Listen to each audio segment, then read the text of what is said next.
El ataque a las Torres Gemelas suscitó muchas preguntas. Entre ellas, cuestiones acerca de los peligros de la nueva economía mundial. ¿Es el terrorismo la otra cara de la moneda de la globalización? Hasta el 11 de septiembre existía el convencimiento de que esta tendencia hacia la globalización era irreversible. A partir de entonces, se admite la posibilidad de un cambio de tendencias. ¿Es capaz nuestro mundo, tan sumamente interconectado, de proporcionar prosperidad a todo el mundo?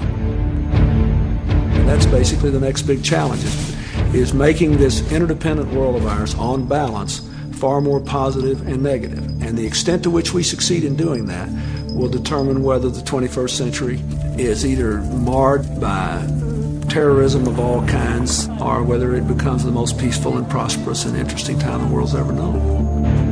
Esta es la historia del nacimiento de la nueva economía mundial. La historia de una batalla ideológica, librada a lo largo de todo un siglo, por determinar quién debe controlar los puestos de mando de la economía, los gobiernos o los mercados libres. En los años 90, una revolución capitalista mundial alentó la nueva era de la globalización, la mayor expansión del comercio internacional de toda la historia. Millions of people today are better off than they would have been without globalization, and very few people have been harmed by it. La promesa trajo consigo un debate sobre el impacto de la globalización. ¿Le corresponde a las personas más ricas del mundo dictar el comportamiento de la economía mundial? En este capítulo, la batalla por decidir quién debe imponer las nuevas reglas del juego de la economía mundial.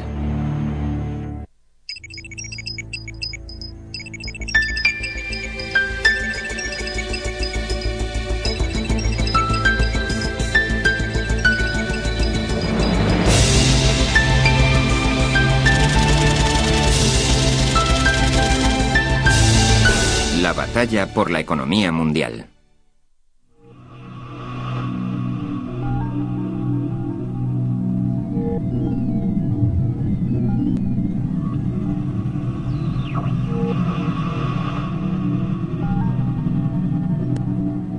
Out of the sorrow of September 11th, I see opportunity.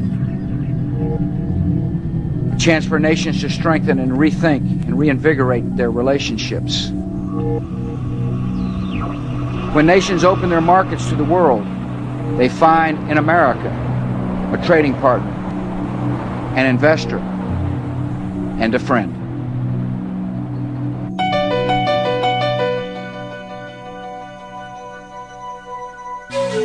Estamos viviendo una revolución.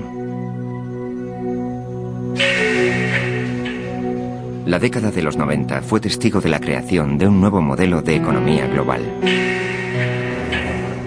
Un solo mercado, en el cual todos tienen participación, pero sobre el que nadie ejerce el control.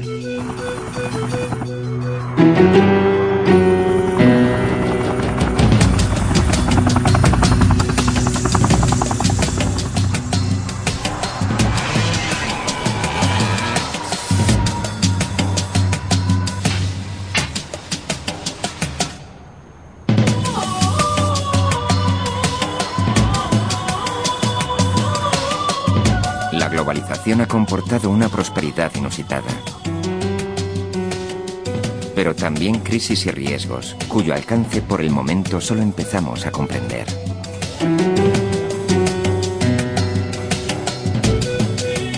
Asimismo, ha generado un debate internacional en torno a la riqueza y la pobreza sobre las reglas del juego de esta nueva era de la globalización.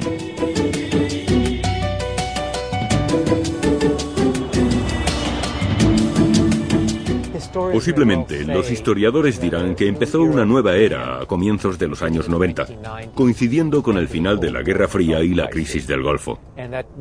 Se trata de esta nueva era de globalización, de un mundo unido por el flujo de las inversiones, del comercio, de las ideas, de la cultura, de la gente que viaja continuamente.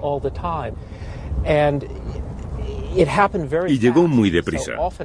Como suele suceder, los cambios fueron más rápidos que la capacidad para marchar a su paso y asimilarlos.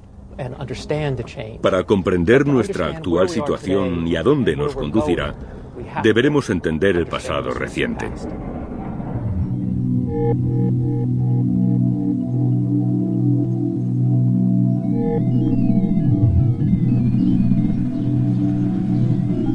La fe en los mercados libres y abiertos ha conformado la era de la globalización más profundamente que cualquier otra teoría económica.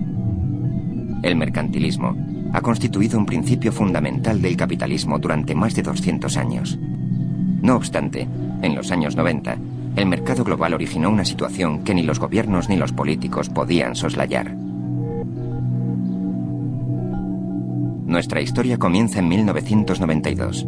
La economía mundial evolucionaba rápidamente. Sin embargo, Estados Unidos parecía ir a la deriva.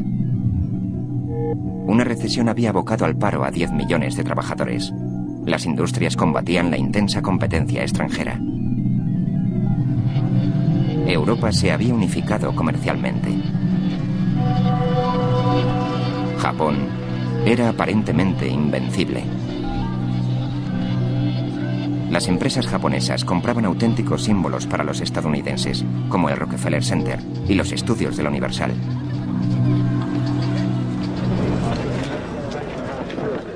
Durante la campaña presidencial de 1992, el gobernador de Arkansas, Bill Clinton, aseguraba que volvería a poner en marcha los Estados Unidos.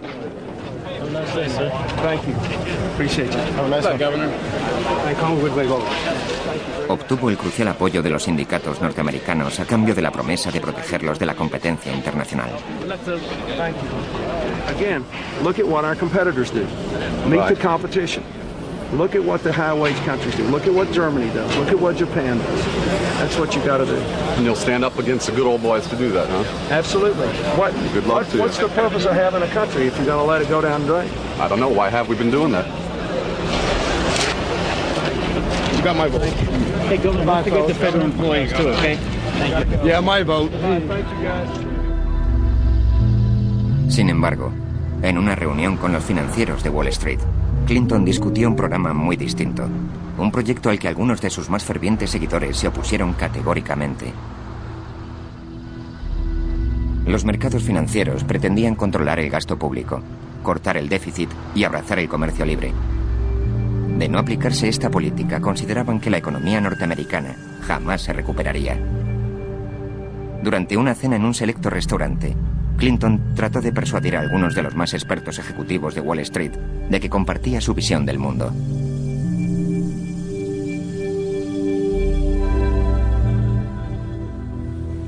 En aquella cena en la que participamos una docena de invitados, expuse mi opinión de que el factor clave para la economía de nuestro país era la restauración de la disciplina fiscal, tras un largo periodo en que esta disciplina se había erosionado.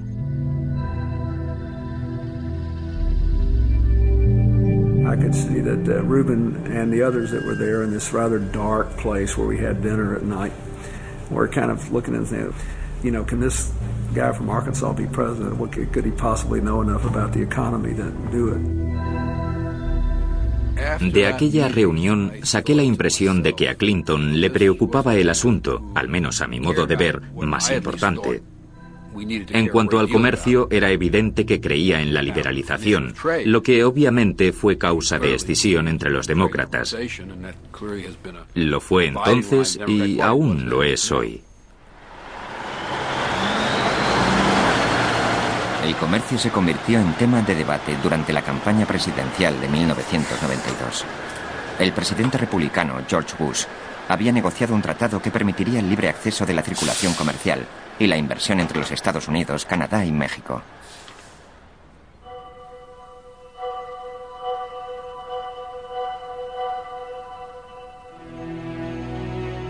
Según sus partidarios, el comercio significa la expresión de un concepto. Los mercados libres generan riqueza, aunan a las naciones y contribuyen a la construcción de un mundo más próspero y más seguro. El NAFTA llevó aquella idea al ámbito político. En los Estados Unidos se suscitó la primera gran controversia acerca de la era de la globalización. You implement that NAFTA, the Mexican Trade Agreement, where they pay people $1 an hour have no health care, no retirement, no pollution controls, etc., etc., etc., and you're going to hear a giant sucking sound of jobs being pulled out of this country. Ross says, with great conviction, he opposes the North American Free Trade Agreement. I am for the North American Free Trade Agreement. My problem with Governor Clinton, once again, is at one time he's going to make up his mind, he sees some merit in it, but then he sees a lot of things wrong with it. And then the other day he says he's for it, however, then we've got to pass other legislation. When you're President of the United States, you cannot have this pattern of saying, well, I'm for it, but I'm on the other side of it. I am the one who's in the middle on this. Mr. Perot says it's a bad deal. Mr. Bush says it's a hunky-dory deal. I say, on balance, it does more good than harm if we can get some protection for the environment so that the Mexicans have to follow their own environmental standards, their own labor law standards, and if we have a genuine commitment to re-educate and retrain the American workers who lose their jobs and reinvest in this economy.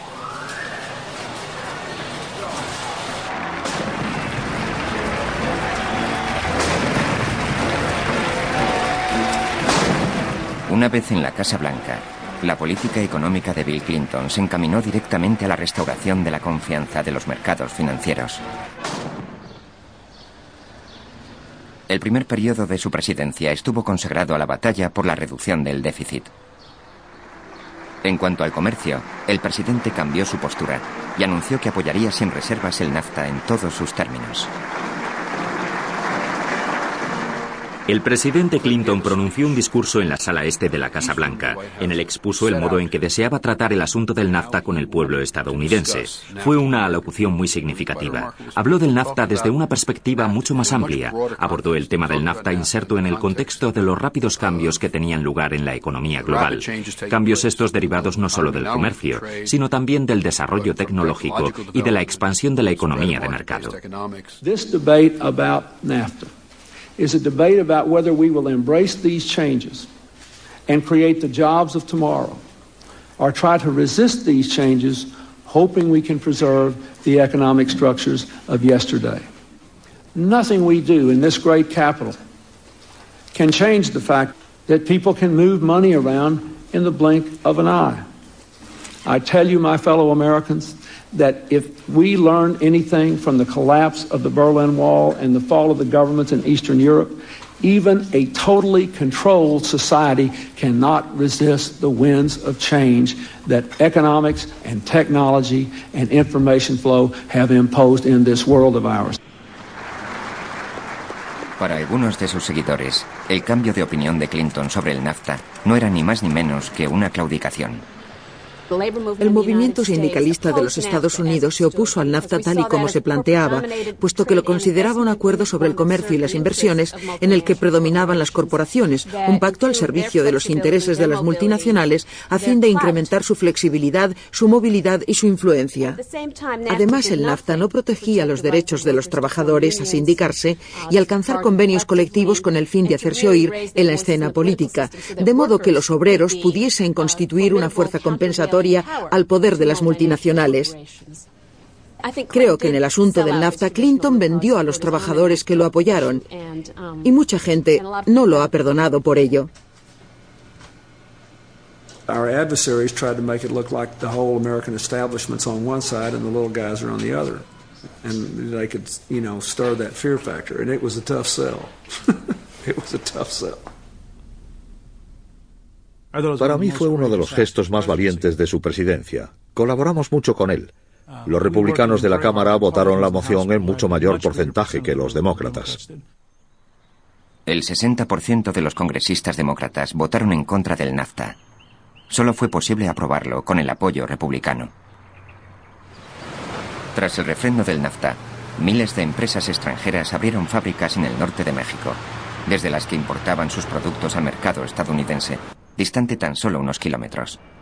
El 40% de la población mexicana vive en la indigencia. La suscripción del NAFTA y la adopción del libre comercio por parte de México se inscribían en una transformación más amplia de la mentalidad de los países en vías de desarrollo. Sus gobiernos cada vez estaban más convencidos de que el mercado libre era la clave del crecimiento económico. I worked 15 years for Coca-Cola. I started as a route salesman. I started right from the bottom. And I learned that discipline, that hard working, that talent is the way to succeed. I always seen globalization as an opportunity. Just the trade agreement with the United States has moved our total trading, which was 6 years ago $40 billion US. Today is $280 billion US in just 6 years. Nobody loses. Everybody can win. Es obvio que el comercio ha crecido, que la inversión se ha incrementado, y si el único patrón que usamos para determinar si el NAFTA ha resultado un éxito o no es el volumen comercial, entonces el NAFTA ha sido un gran triunfo. Sin embargo, el trabajador común, el ciudadano corriente, no sabe de volúmenes comerciales. Las compañías se han comportado de un modo más agresivo con el traslado de la producción a México, se han bajado los salarios y se han opuesto a los sindicatos. En muchos aspectos en Norteamérica, el NAFTA ha inclinado la balanza del poder negociador en favor de las multinacionales. Según el gobierno de los Estados Unidos, desde la entrada en vigor del NAFTA, unos 400.000 puestos de trabajo se han visto adversamente afectados en Estados Unidos por el comercio con Canadá y México. Las exportaciones a estos países han creado 900.000 nuevos empleos. Y a lo largo de la década de los 90, el comercio internacional casi se dobló.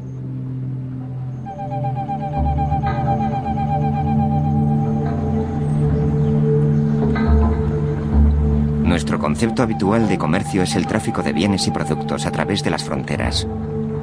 Lo cierto es que el comercio más importante nos resulta invisible. Se trata del dinero, de la incesante, continuada e internacional circulación de valores, obligaciones y divisas. Durante los años 90, prácticamente todo aquel que dispusiese de ahorros en un fondo de pensiones o de inversiones estaba invirtiendo en el mercado global.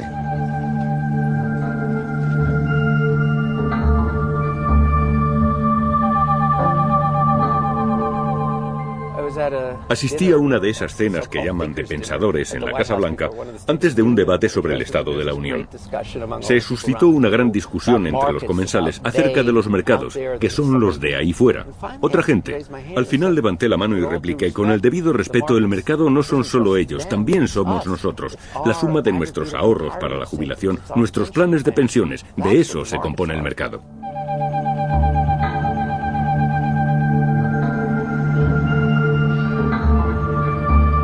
El estado de California gestiona uno de los más nutridos planes de pensiones de los Estados Unidos. El fondo conocido como CalPERS administra los ahorros de más de 1 millón de empleados del estado.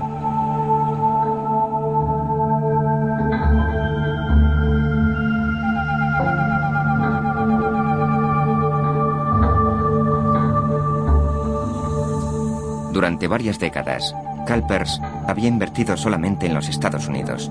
No obstante, en la era de la globalización, eso cambió. Se destinó la cuarta parte de sus fondos a la inversión exterior. Los fondos de pensiones se convirtieron en el caballo de batalla de la economía global, ya que en ellos estaba el dinero. Puesto que, como decimos, el mundo es cada vez más pequeño y la economía global crece, creo que el auténtico motor del cambio en el mundo actual son los inversores en fondos de capital.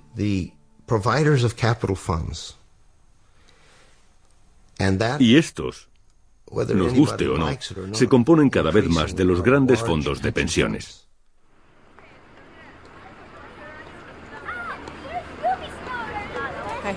Tengo algunos fondos de inversión en el extranjero y parece ser que actualmente van muy bien.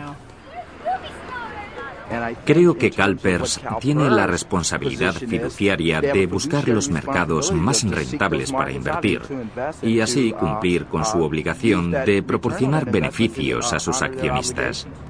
No podemos invertirlo todo en los Estados Unidos. Aunque inviertas en los Estados Unidos, el dinero no se queda aquí, puesto que muchas compañías son internacionales. Todo está globalizado, interconectado.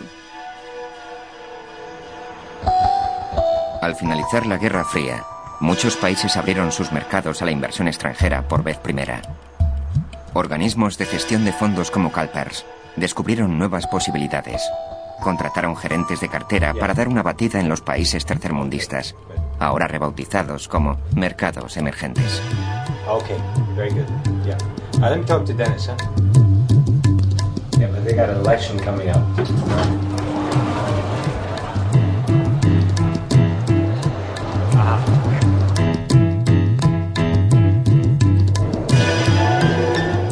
La razón es que la economía de estos países emergentes crece más rápidamente, de modo que lo que tratamos de hacer es beneficiarnos de ese crecimiento y, por supuesto, ganar dinero para los inversores. Desde luego, el riesgo es muy alto, puesto que quien algo quiere, algo le cuesta. Así que existe un equilibrio y, por supuesto, nuestro trabajo consiste en minimizar los riesgos y maximizar los rendimientos. No siempre resulta así, pero ese es nuestro objetivo.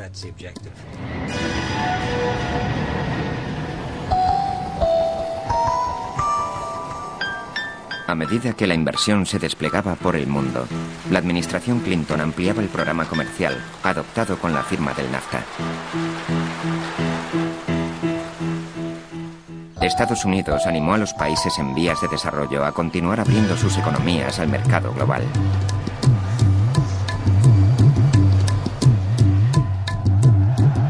I favored a very aggressive policy. I thought that the emerging countries, both emerging economically and those that were new democracies, had a better chance to do well economically and politically if the wealthier countries opened our borders and made trade agreements with them, and if in turn they opened their borders not only to trade but to investment. I thought that economic policy and traditional foreign policy would tend to merge.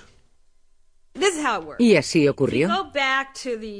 Si nos remontamos a su primer periodo, la política internacional de la Administración en Asuntos Económicos consistió en derribar las barreras para las empresas norteamericanas. Busquemos un compromiso con nuestros socios comerciales. Engatusémoslos, convenzámoslos para que abran sus fronteras. Muchos países en vías de desarrollo eran excolonias de Occidente, aunque ahora deseaban la inversión extranjera a largo plazo. Según algunos, la rápida circulación de capitales constituía una amenaza para su independencia. Once communism was defeated, then capitalism can expand and show its true self. It's no longer constrained by the need to be nice, so that people will choose the so-called free market system as against the centrally planned system. So because of that, now there is nothing to restrain capital, and capital is demanding that it should be able to go anywhere and do whatever it likes. Algunos lo llamaron el triunfo del capitalismo. Durante los años 90, más países que nunca adoptaron la economía de mercado. Siendo profesor de económicas, Bill Christ había impartido un curso en el que comparaba las teorías marxista y capitalista. Ya como presidente de CalPERS, el Fondo de Pensiones Estatal de California, Christ llegó al convencimiento de que solo los mercados libres son capaces de garantizar la estabilidad mundial. Se trata de una especie de revolución. Y creo que será una de las revoluciones más impactantes de todos los tiempos. En mi opinión, se tenderá a dar vía libre a todo el mundo para participar en la economía.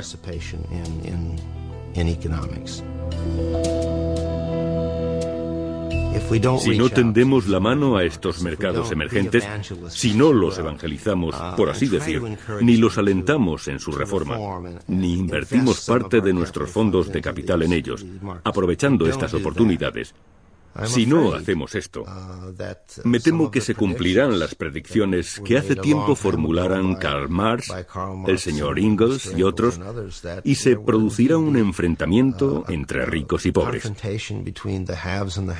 lo que puede dar al traste con todo el sistema.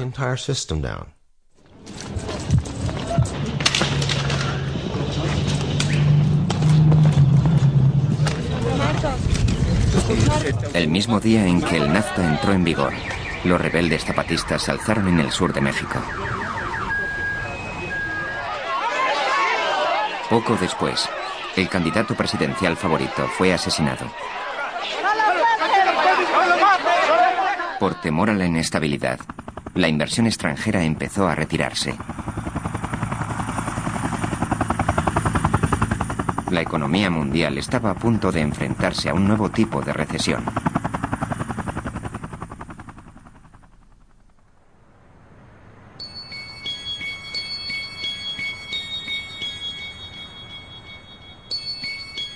Fue durante las vacaciones de Navidad. Estaba pescando en las Islas Vírgenes Británicas cuando me llamó Larry Summers. Me dijo, hay problemas en México y quería que lo supieras. Y yo pensé, por un lado es un detalle que Larry me llame, pero por otro lado estoy de vacaciones y ya se sabe. Hoy es México, mañana otro país. Y no sé por qué esto no puede esperar hasta mi regreso. Resultó no ser otro país con problemas, era un asunto muy, muy grave.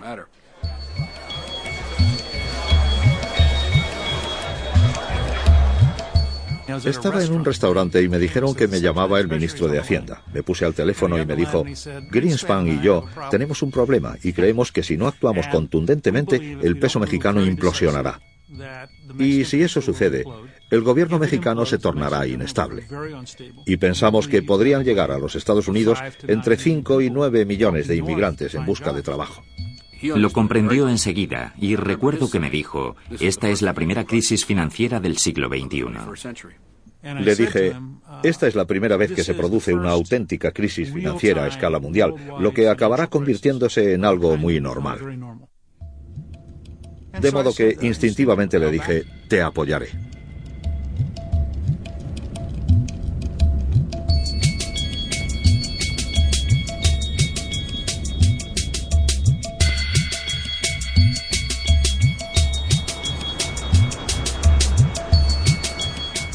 Fue algo fascinante, puesto que teníamos por un lado a México, que parecía estar a punto de suspender pagos, y por otro unos enormes problemas políticos concernientes a lo que debíamos hacer para apoyar a México, para tratar de evitar que aquello ocurriese. Y todos sabíamos que pese a creer que el programa que recomendábamos era el idóneo, aún así se corría el riesgo de fracasar.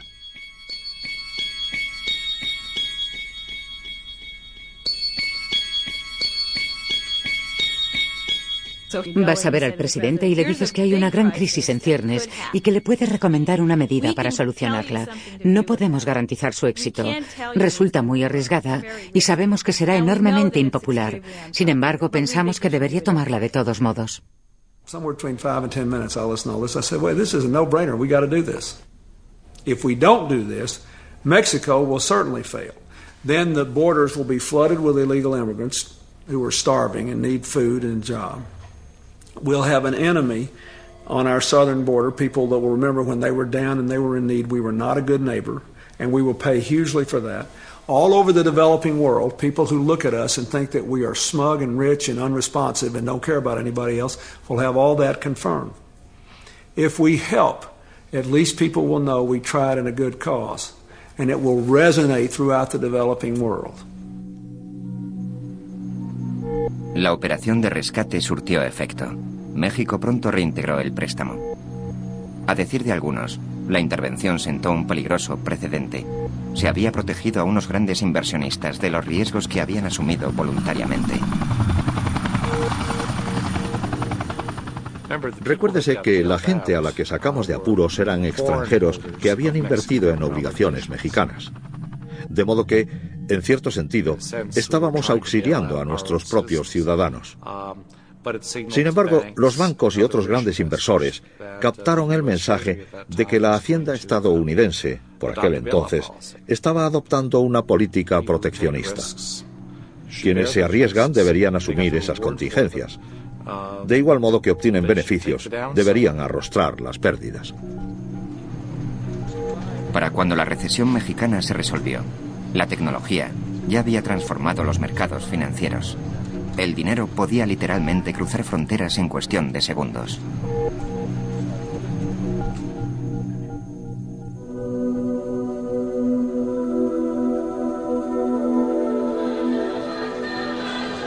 Durante la década de los 90, la tecnología también trascendió las fronteras nacionales, difundiendo el comercio y las ideas. Resulta difícil de creer que a comienzos de los 90 el correo electrónico fuese algo prácticamente desconocido, que casi nadie dispusiera de él. Y sin embargo, una década más tarde se encuentre por todas partes y forme parte de la vida cotidiana de la gente. Por ese motivo es tan poderosa esta red de comunicaciones. El precio de las comunicaciones telefónicas cayó, el número de llamadas telefónicas se disparó y la gente está conectada de un modo sin precedentes. En 2 décadas, el número de llamadas internacionales desde los Estados Unidos aumentó de 200 millones a 5.200 millones. Esta central de la AT&T gestiona 300 millones de llamadas diarias. Los estadounidenses han estado a menudo relacionados con los países en vías de desarrollo, incluso sin saberlo. Las llamadas de los usuarios que consultan el saldo de sus tarjetas de crédito pueden ser desviadas a oficinas de atención al cliente como esta en la India, donde los operadores se identifican empleando nombres estadounidenses falsos. Good evening, this is Tracy. How may I help you today? Okay. Just give me a moment. Right.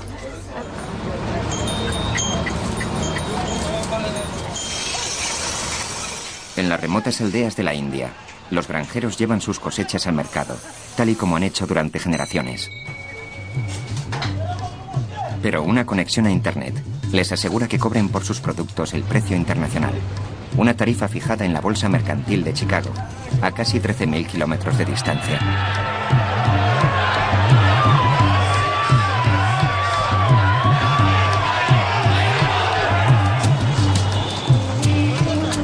Este mundo sin fronteras dio origen a una nueva clase empresarial.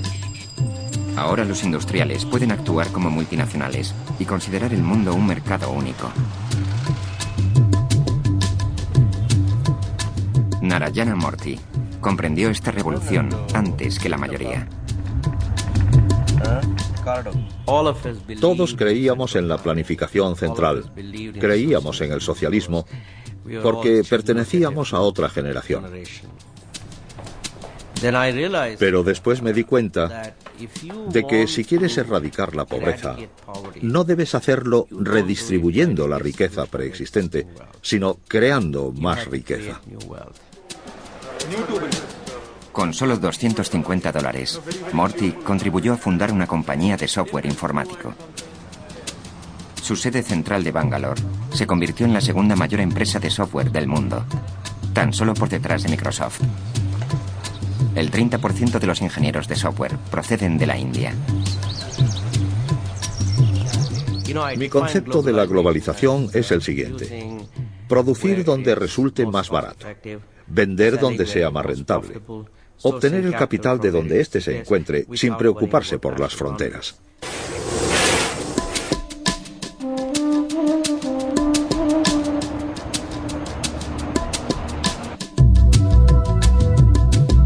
También las personas empezaron a cobrar mayor movilidad. Estados Unidos suavizó sus leyes de inmigración, lo que atrajo una gran afluencia de trabajadores cualificados procedentes de los países en vías de desarrollo. En Silicon Valley es donde ocurren las cosas. Por eso viene tanta gente. Este es el lugar donde están las ocasiones. Podemos demostrar nuestra valía. Tenemos la oportunidad de mostrar nuestras habilidades.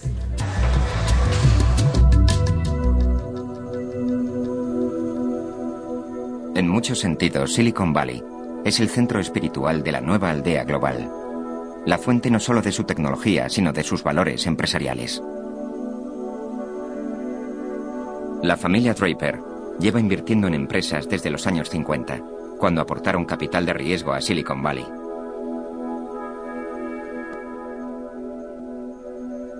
A comienzos de la década de los 90, Tim, el hijo de Bill Draper, fundó Hotmail. Su inmediato éxito a escala mundial lo convenció de que el mundo estaba experimentando un cambio radical. Sabíamos que Internet iba a modificar el funcionamiento del mundo.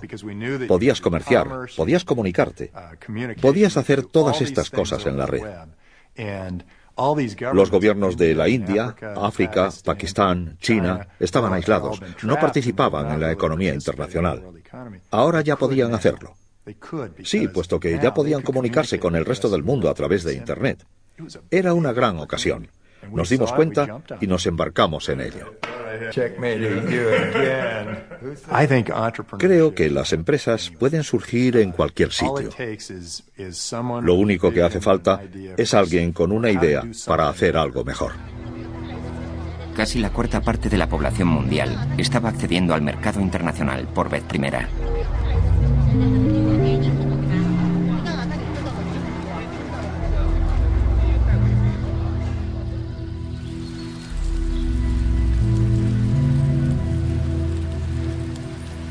Por toda China, así como en el resto de países en vías de desarrollo, los campesinos abandonaron el medio rural. Emigraron a las ciudades industriales en busca de empleo en las nuevas fábricas abiertas al servicio del mercado mundial.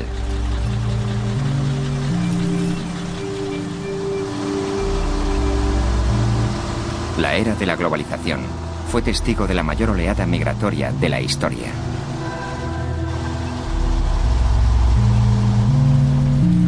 Se prevé que el 80% del futuro crecimiento económico mundial se dará en las ciudades y no en el campo. Yo era maestro rural. Por entonces solo ganaba 100 renminbis al mes. Mis padres son granjeros y vivíamos muy pobremente. Sin embargo, ahora cobro 3.000 renminbis mensuales. Mi vida ha cambiado completamente. Mi hijo asiste a una escuela de aquí, cercana a la fábrica. Así que ahora vivimos muchísimo mejor.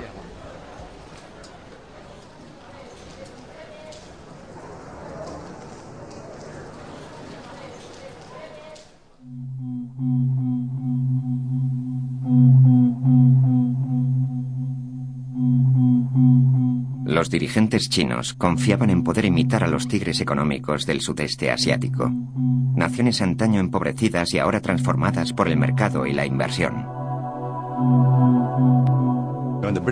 Cuando llegaron los británicos en 1819, solo encontraron una aldea de pescadores de unos 120 habitantes. Al derrumbarse el imperio, todo el mundo quiso iniciar su propia actividad comercial. Podríamos habernos quedado desfasados rápidamente, de modo que tuvimos que llegar a ser relevantes para el mundo. Y los países que se convierten en relevantes mejoran su posición económica. Los que se desentienden sufren. Desde los años 70, los países del sudeste asiático se habían convertido en exportadores de talla mundial. Comerciaban con todo, desde coches hasta ordenadores, por todo el mundo.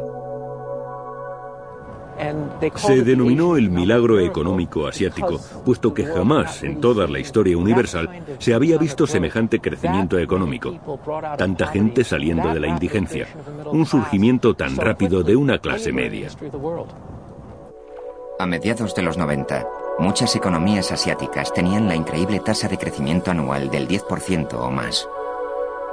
There was a tremendous confidence and hope that this was the Asian century and the place was being transformed, and you just had to put money there and it would grow on trees.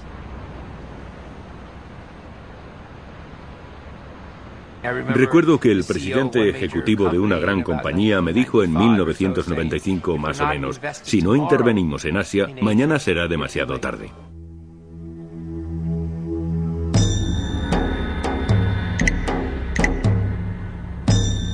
Sin embargo, había una gran excepción. Japón, la segunda mayor economía del mundo, había caído en una profunda e inesperada recesión que había debilitado la confianza del pueblo japonés. Japón era lo que se conoce como una economía burbuja. Y en aquella época, a los japoneses no les preocupaba excesivamente el endeudamiento. Tras el colapso de la economía burbuja, la gente recobró la noción de la realidad y despertó de sus sueños.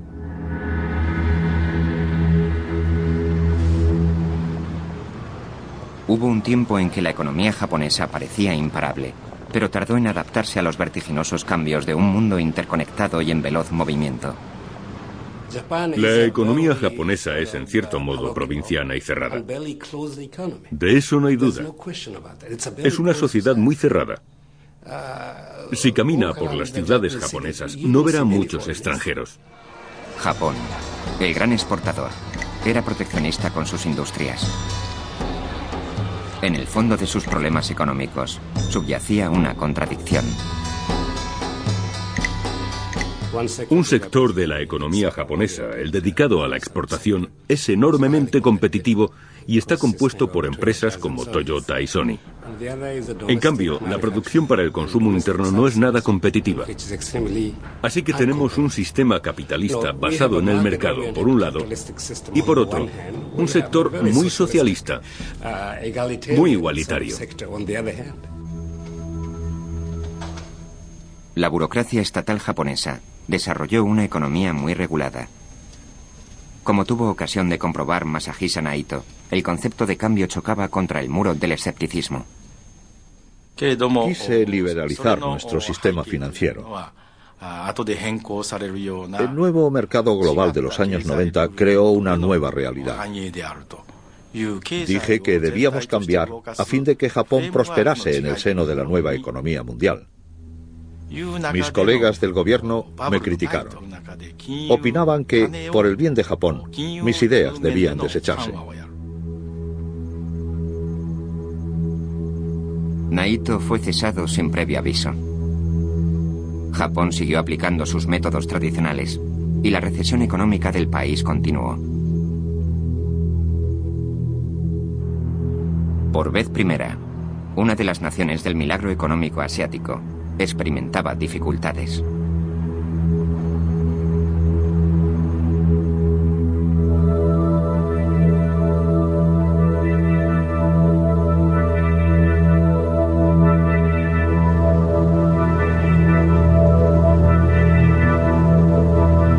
A comienzos de 1997, la economía en auge del sudeste asiático se estaba sobrecalentando. Durante los años 90, Tailandia había liberalizado sus mercados de capital. Por primera vez, las empresas nacionales podían obtener préstamos de los bancos extranjeros, que ofrecían menores tipos de interés. People would come and knock on your door and plead with you to borrow money, be they, European banks or Japanese banks. They came and begged us to borrow from them. En cuestión de solo 4 años, los créditos concedidos a las empresas tailandesas superaban los 200.000 millones de dólares. Los gobiernos de los Estados Unidos y de Europa fomentaron la afluencia de capital. Sí, defendimos firmemente la apertura de los mercados de capital y de los beneficios que de ellos se derivasen. Pero al mismo tiempo abogamos, ya que sabíamos que también era necesario, por el desarrollo de un sistema bancario, de mercados de capital y de sistemas reguladores. Y ninguno de ellos resultaba sencillo de crear.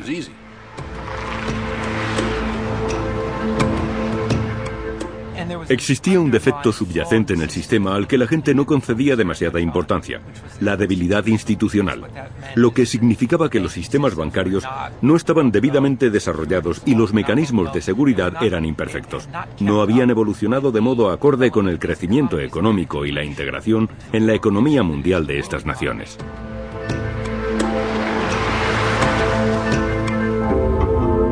El Banco Central tailandés había mantenido su moneda artificialmente alta, lo cual había alimentado la burbuja especulativa. El Fondo Monetario Internacional, el cual como último recurso actúa como un banco con los países con problemas financieros, empezó a inquietarse por la posible caída de la economía tailandesa.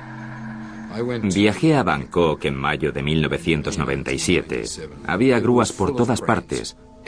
Parecía que el auge económico nunca iba a terminar. Sin embargo, eran unos bancos débiles los que financiaban unos edificios que jamás llegarían a ocuparse. La moneda tailandesa, el baht, estaba vinculada al dólar.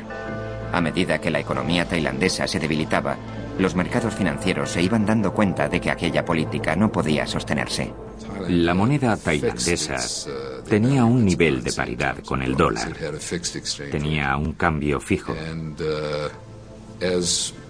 La gente empezó a preguntarse, ¿de verdad tienen suficientes dólares como para poder cambiarlos por bahts, la moneda tailandesa? Y cuando comenzaron a plantearse esto, empezaron a pedir los dólares.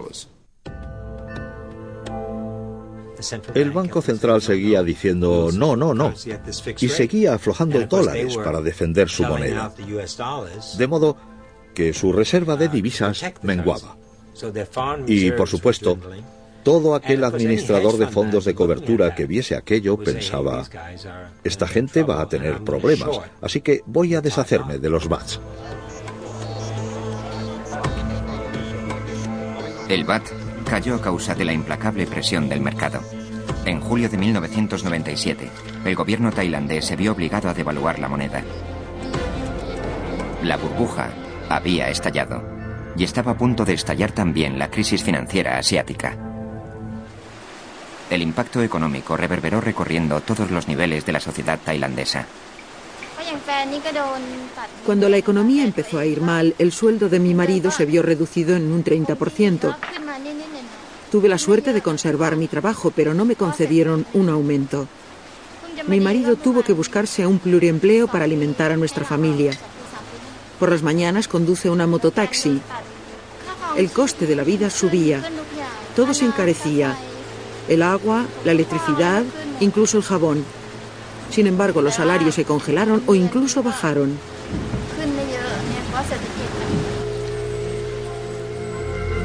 Con su economía prácticamente en caída libre, el Fondo Monetario Internacional concedió a Tailandia un crédito de emergencia. Puesto que esta medida no surtió efecto, el gobierno tailandés pidió a Washington aún más ayuda. Nadie había imaginado que una economía tan poco importante como la tailandesa pudiese ocasionar una crisis mundial. La economía tailandesa es insignificante. No tenía muchos contactos exteriores y tampoco está en tu zona de influencia. Así que, en cualquier caso, Estados Unidos decidió no intervenir en Tailandia pensando que la crisis no se iba a extender, que era imposible. No fue solo la administración. Nadie se dio cuenta de que tenía efectos contagiosos. I think they misjudge the situation. And probably because it was seen too much as a financial issue rather than an overall strategic issue. Los mercados mundiales temieron que otros países asiáticos disimulasen fallos similares. Se reprodujo el clásico pánico bancario y empezaron a retirarse las inversiones de todo el sudeste asiático. Esto se llamó contagio. A medida que avanzaba, la crisis resultó ser tan virulenta que llegó a conocerse como contagio. Fue mucho más grave de lo que se esperaba. Y esto era un auténtico síntoma de la globalización, de la forma en que estas economías habían llegado a imbricarse y del concepto que tenían los inversores de estos mercados emergentes. Pensaron, hay un problema en Tailandia, entonces también debe haber problemas en estos países. De modo que cada fase de la crisis iba creando una onda expansiva que conducía a la siguiente.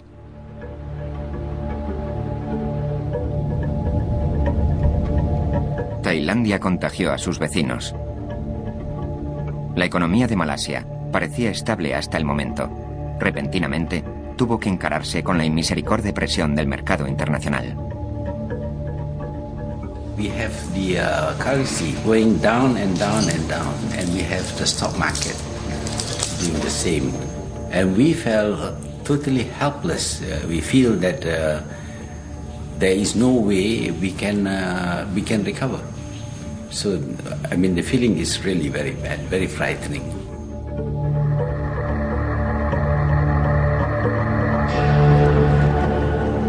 A continuación se contagió Indonesia, el país más populoso del sudeste asiático. El gobierno cayó y sus ciudades se hundieron en el caos.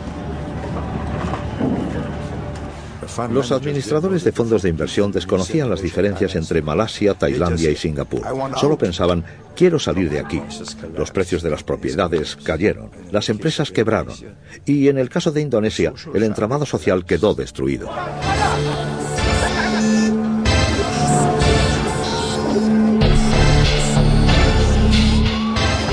se han quemado iglesias, se han atacado mezquitas y la gente se ha matado mutuamente. Y todo esto son las secuelas de una crisis económica.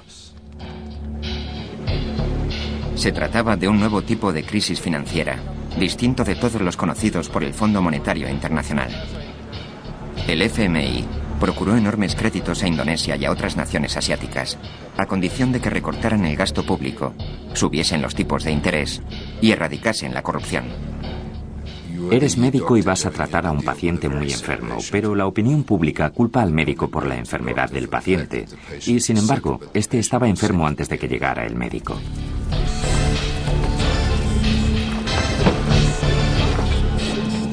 Lo que ocurre es que estos asuntos levantan ampollas en la sociedad y además hay muchos intereses creados. Estas crisis no existirían si los intereses creados no fueran tan importantes. Por eso opino que es necesario tomar medidas políticas para acabar con una crisis tan descomunal como esta. Según algunos líderes muy afianzados en la región, las condiciones del FMI desprendían olor neocolonialista. Presently, we see a well-planned effort to undermine the economies of all the ASEAN countries by destabilizing their currencies. In the old days, you need to conquer a country with military force, and then you can control that country. Today, it is not necessary at all. You can destabilize a country, make it poor, and then make it request for help. And for the help that is given, you gain control over the policies of a country. And when you gain control over the policies of a country, effectively, you have colonized that country. Las fuerzas de mercado eran sencillamente demasiado poderosas para que el FMI o cualquier gobierno pudiese dominarlas. A finales de 1997, la plaga llegó a Corea del Sur, una de las economías más florecientes del mundo. Resultaba increíble que la crisis se hubiese extendido tan deprisa a Indonesia y Corea, en un plazo de tan solo 6 o 7 meses. Pero el mundo estaba entonces mucho más globalizado de lo que creíamos. En la última semana de diciembre de 1997, la 11ª economía del mundo, que era Corea, disponía grosso modo de una reserva de 4.000 millones de dólares y estaba gastando hasta 1.000 millones diariamente. No hace falta saber muchas matemáticas para darse cuenta de que aquella situación era inviable a largo plazo.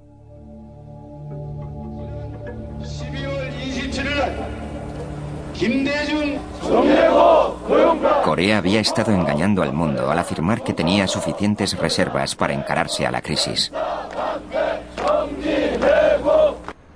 Stanley Fischer, del FMI, viajó a Seúl para inspeccionar las cuentas del Banco Central. Visité Corea un par de días antes de que recurriesen al FMI solicitando ayuda. Cundía el pánico cuando fui al Banco Central para que me mostrasen cuánto dinero tenían en reserva. Prácticamente no quedaba nada. Corea estaba a punto de suspender el pago de sus créditos a los bancos japoneses y occidentales. Presionados por sus gobiernos, los bancos accedieron a compartir en cierta medida las pérdidas y refinanciaron sus préstamos. A resultas de ello, Corea recibió el rescate más cuantioso de la historia.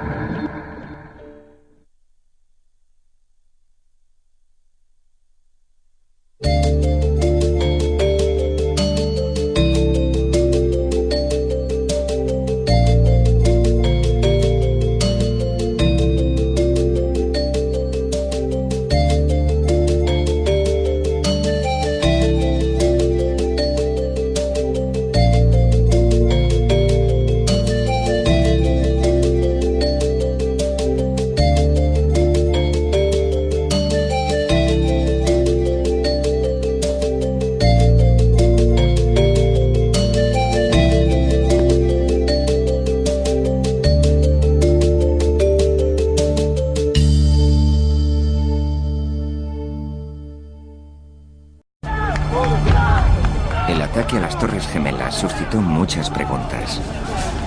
Entre ellas, cuestiones acerca de los peligros de la nueva economía mundial. ¿Es el terrorismo la otra cara de la moneda de la globalización? Hasta el 11 de septiembre existía el convencimiento de que esta tendencia hacia la globalización era irreversible. A partir de entonces, se admite la posibilidad de un cambio de tendencias. ¿Es capaz nuestro mundo tan sumamente interconectado de proporcionar prosperidad a todo el mundo? That's basically the next big challenge is making this interdependent world of ours on balance far more positive and negative. And the extent to which we succeed in doing that will determine whether the 21st century is either marred by terrorism of all kinds or whether it becomes the most peaceful and prosperous and interesting time the world's ever known. Esta es la historia del nacimiento de la nueva economía mundial. La historia de una batalla ideológica, librada a lo largo de todo un siglo, por determinar quién debe controlar los puestos de mando de la economía, los gobiernos o los mercados libres. En los años 90, una revolución capitalista mundial alentó la nueva era de la globalización, la mayor expansión del comercio internacional de toda la historia. Billions of people a day are better off than they would have been without globalization, and very few people have been harmed by it. La promesa trajo consigo un debate sobre el impacto de la globalización. ¿Le corresponde a las personas más ricas del mundo dictar el comportamiento de la economía mundial? En este capítulo, la batalla por decidir quién debe imponer las nuevas reglas del juego de la economía.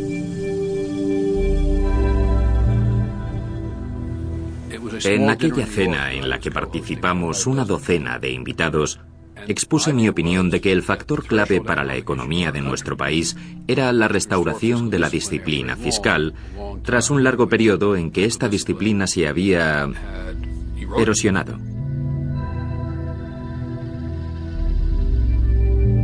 I could see that Reuben and the others that were there in this rather dark place where we had dinner at night were kind of looking and saying, you know, can this guy from Arkansas be president? What could he possibly know enough about the economy to do it?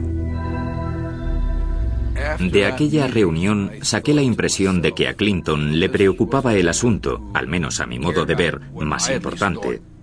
En cuanto al comercio, era evidente que creía en la liberalización, lo que obviamente fue causa de escisión entre los demócratas. Lo fue entonces y aún lo es hoy. El comercio se convirtió en tema de debate durante la campaña presidencial de 1992. El presidente republicano George Bush había negociado un tratado que permitiría el libre acceso de la circulación comercial y la inversión entre los Estados Unidos, Canadá y México.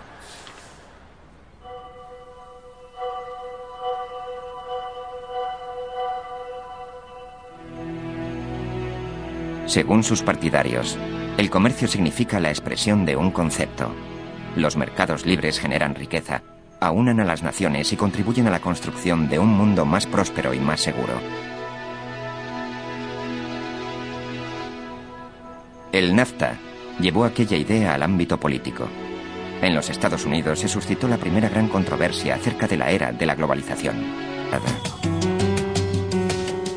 Pero también crisis y riesgos, cuyo alcance por el momento solo empezamos a comprender.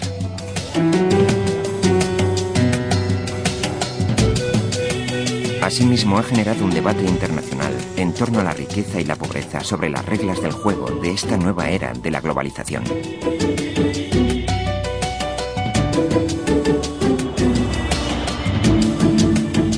Posiblemente los historiadores dirán que empezó una nueva era a comienzos de los años 90, coincidiendo con el final de la Guerra Fría y la crisis del Golfo.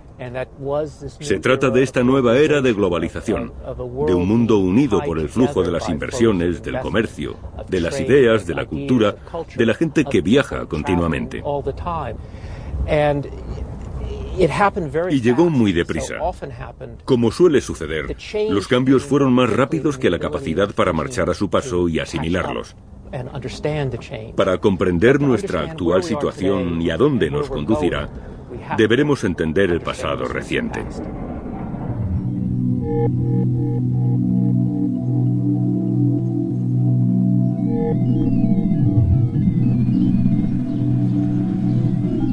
La fe en los mercados libres y abiertos ha conformado la era de la globalización más profundamente que cualquier otra teoría económica. El mercantilismo ha constituido un principio fundamental del capitalismo durante más de 200 años. No obstante, en los años 90, el mercado global originó una situación que ni los gobiernos ni los políticos podían soslayar. Nuestra historia comienza en 1992. La economía mundial evolucionaba rápidamente. Sin embargo, Estados Unidos parecía ir a la deriva. Una recesión había abocado al paro a 10 millones de trabajadores. Las industrias combatían la intensa competencia extranjera. Europa se había unificado comercialmente. Japón era aparentemente invencible. Las empresas japonesas compraban auténticos símbolos para los estadounidenses, como el Rockefeller Center y los estudios de la Universal.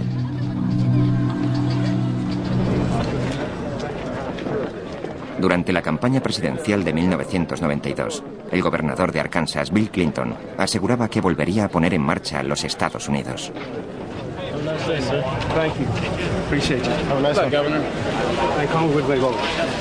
Obtuvo el crucial apoyo de los sindicatos norteamericanos a cambio de la promesa de protegerlos de la competencia internacional.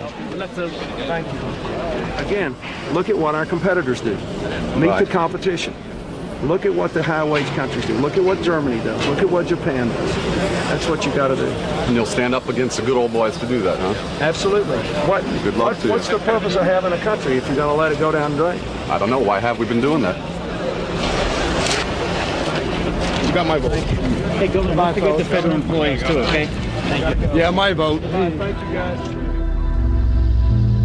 Sin embargo, en una reunión con los financieros de Wall Street, Clinton discutió un programa muy distinto, un proyecto al que algunos de sus más fervientes seguidores se opusieron categóricamente.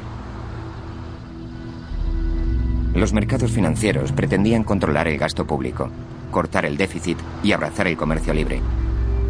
De no aplicarse esta política, consideraban que la economía norteamericana jamás se recuperaría. Durante una cena en un selecto restaurante, Clinton trató de persuadir a algunos de los más expertos ejecutivos de Wall Street de que compartía su visión del mundo. Economía mundial.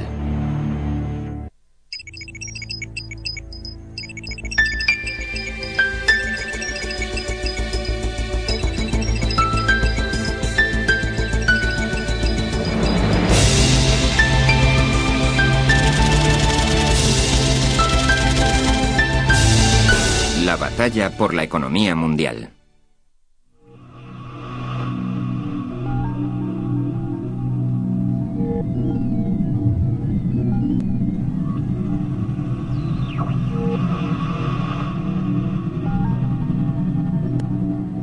Out of the sorrow of September 11th, I see opportunity.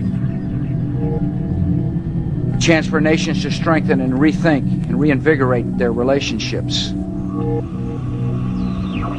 When nations open their markets to the world, they find in America a trading partner, an investor, and a friend.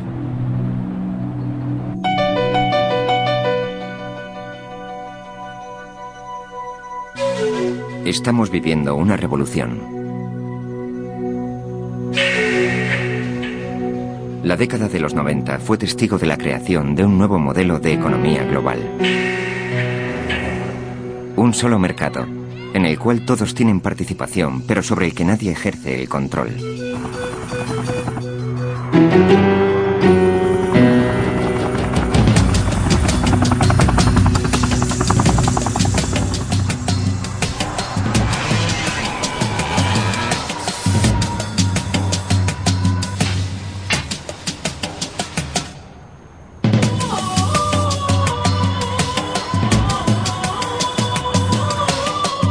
La globalización ha comportado una prosperidad inusitada.